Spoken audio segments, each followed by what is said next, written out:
नमस्कार दोस्तों। अगर आज दुनिया के हर यूनिवर्सिटी, हर वैज्ञानिक खोज, हर इतिहास की किताब और इंटरनेट पर मौजूद सारी जानकारी एक ही दिन में हमेशा के लिए नष्ट हो जाए तो क्या होगा। अब आप सोचिए, ऐसा हादसा करीब 2000 साल पहले वास्तव में हो चुका था। दुनिया का सबसे महान पुस्तकालय, जहां लाखों नहीं बल्कि उस समय के लगभग हर महत्वपूर्ण ज्ञान को एकत्र करने की कोशिश की गई थी। कहा जाता है कि यहाँ ऐसे रहस्य लिखे हुए थे जो आज हमेशा के लिए खो चुके हैं। क्या वहाँ ऐसे वैज्ञानिक खोजें थी जो अपने समय से सैकड़ों साल आगे थी? क्या वहाँ ब्रह्मांड के ऐसे रहस्य छिपे थे जिन्हें मानवता कभी जान ही नहीं पाई?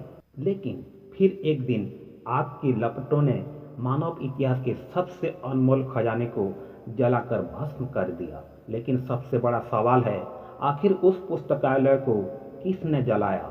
क्या इसके पीछे था युद्ध, राजनीति, धार्मिक कट्टरता या सच्चाई कुछ और ही था? तो दोस्तों, आज हम चलेंगे प्राचीन मिस्र के महान शहर अलेक्जेंड्रिया, जहां खड़ा था दुनिया का सबसे महान पुस्तकालय, और जानेंगे कैसे इतिहास का सबसे बड़ा ज्ञान हमेशा के लिए खो गया। तो दोस्तों, लगभग 2300 साल पहले भूमध्य सागर के किनारे बसा एक शहर जिसका नाम था अलेक्जेंड्रिया। अलेक्जेंड्रिया सिर्फ एक शहर नहीं था, वह दुनिया का ज्ञान केंद्र बनने जा रहा था। इस शहर की स्थापना की थी महान विजेता सिकंदर महान ने। हालांकि पुस्तकालय का निर्माण उसके उत्तराधिकारी टालेमी प्रथम और उसके बेटे टालेमी द्वितीय के शासन में हुआ। जब दुनिया के अधिकांश लोग अपने अपने राज्यों तक ही सीमित थे, अलेक्जेंड्रिया एक अलग सपना देख रहा था। एक ऐसा सपना जहां पूरी दुनिया का ज्ञान एक ही छत के नीचे इकट्ठा किया जाए। लेकिन सवाल है, इतनी सारी किताबें आई कहां से? उस समय न तो प्रिंटिंग प्रेस थी और न ही इंटरनेट। हर किताब, हर स्क्रॉल हाथ से लिखा जाता था।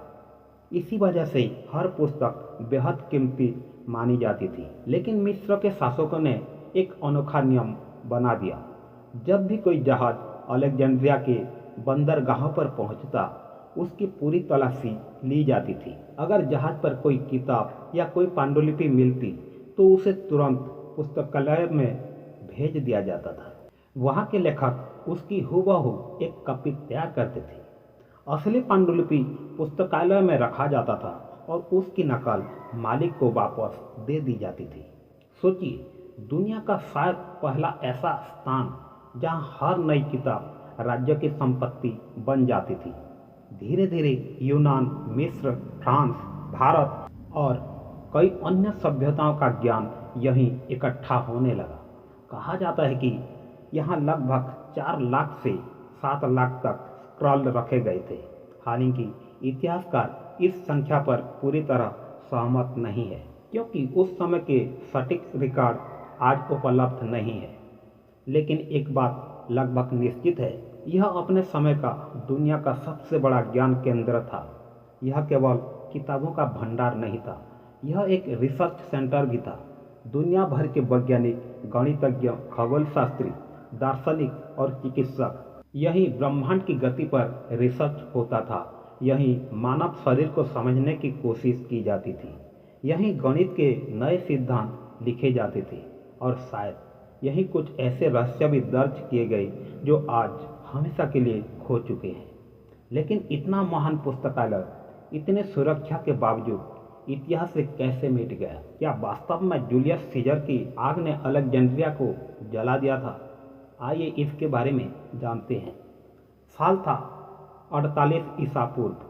अलेक्जेंड्रिया दुनिया का सबसे समृद्ध और ज्ञानवान शहर था। लेकिन इसी समय रोमन साम्राज्य के सबसे प्रसिद्ध सेनापति जूलियस सीजर मिस्र के गृह युद्ध में फंस चुके थे।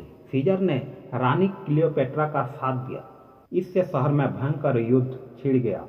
दुश्मन सेना समुद्र और जमीन दोनों तरफ से अलेक्जेंड्रिया को घेर चुकी थी। अपने सैनिकों को बचाने के लिए सीजर ने एक कठिन निर्णय लिया। उन्होंने बंदरगाह पर खड़े कई जहाज़ों में आग लगाने का आदेश दे दिया। योजना यह थी कि दुश्मन के जहाज नष्ट हो जाए।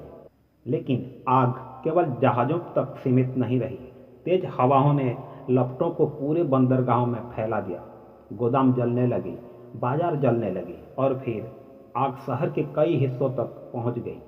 यहीं से जन्म लेती है इतिहास की सबसे प्रसिद्ध कहानी। कहा जाता है कि इसी आग में अलेक्जेंड्रिया का महान पुस्तकालय भी जल गया। हजारों, शायद लाखों पांडुलिपियां राख बन गई। लेकिन क्या यह सच है? यही इतिहास एक नया मोड़ लेता है, क्योंकि कई आधुनिक इतिहासकार इसे नहीं मानते।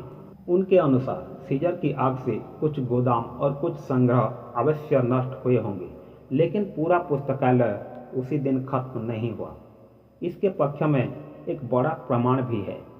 सीजर के कई वर्षों बाद भी ऐसे रिकॉर्ड मिलते हैं जिनमें अलेक्जेंड्रिया के पुस्तकालय और वहां काम करने वाले विद्वानों का उल्लेख मिलता है। अगर पुस्तकालय पूरी तरह जल चुका होता तो बाद के लेखकों ने उसका जिक्र कैसे किया?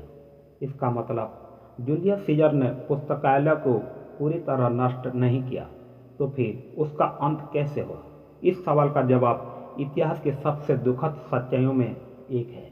कई इतिहासकार मानते हैं कि अलेक्जेंड्रिया का पुस्तकालय एक ही दिन में नहीं जला, वह धीरे धीरे लगभग कई सदियों में समाप्त हुआ। समय बदला, शासक बदले और उनके साथ बदल गई प्राथमिकताएं। एक समय था जब राजाओं के लिए ज्ञान सबसे बड़ा खजाना था, लेकिन बाद में युद्ध, सत्ता और धर्म ज्ञान से अधिक महत्वपूर्ण हो गए।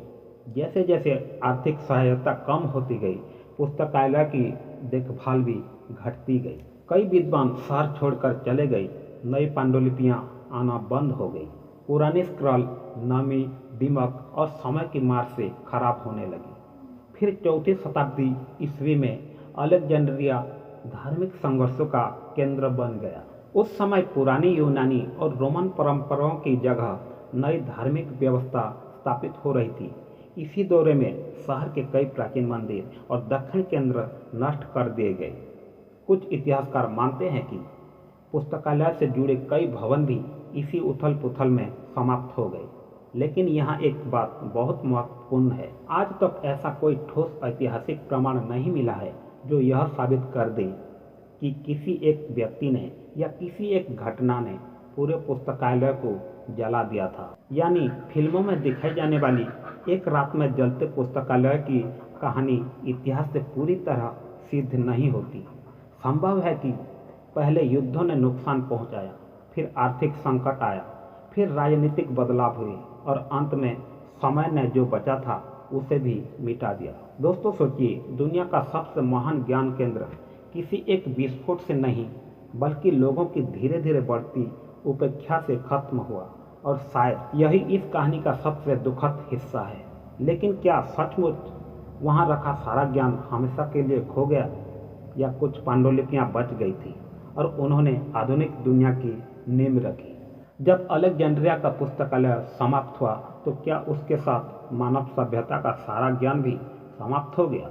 इस सवाल का जवाब है पूरी तरह नहीं। कई विद्वानों ने वहाँ रखी गई कुछ पांडुलिपियाँ की प्रतियाँ पहले ही दूसरी जगह भेज दी थी।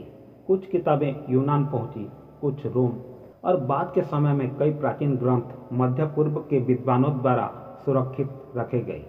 इन्हीं अनुवादों के बदौलत प्राचीन गणित, खगोल विज्ञान, चिकित्सा और दर्शन का बहुत सा ज्ञान आने वाली पीढ़ियों तक पहुंच सका। लेकिन इतिहासकारों का मानना है कि बहुत से मूल पांडुलिपियां हमेशा के लिए खो गई। हम आज भी नहीं जानते उनमें क्या लिखा था। क्या उनमें ऐसी वैज्ञानिक खोजें थी जो अपने समय की सदियों आगे थी?